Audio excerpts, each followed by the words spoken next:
Carinici su na graničnom prelazu Batrovci u saradnji sa policijom sprečili pokušaj krijumčarenja 30.000 evra koje je jedan putnik između ostalog sakrio u limenku čipsa. Prekršaj je otkriven u utorak kada je na ulazu u zemlju na red za kontrolu pristigao automobil stranih registarskih oznaka, kojim je iz Nemačke ka Kosovu i Metohiju sam putovao strani državljanin 31 godina.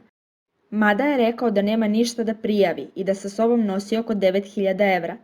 Carinici su detaljnom kontrolom neprijavljeni novac pronašli na nekoliko mesta, u torbici sa dokumentima, u jakni odloženoj na zadnje sedište, naslonu za ruke, pa čak i u limenci čipsa spakovanoj u torbi sa hranom i grickalicama. Od ukupno pronađenih 40.000 evra, putniku je vraćen iznos koji je moguće bez prijavljivanja preneti preko granice, a dok će u preostaloj sumi od 30.000 evra odlučivati nadležni sud u prekršajnom postupku.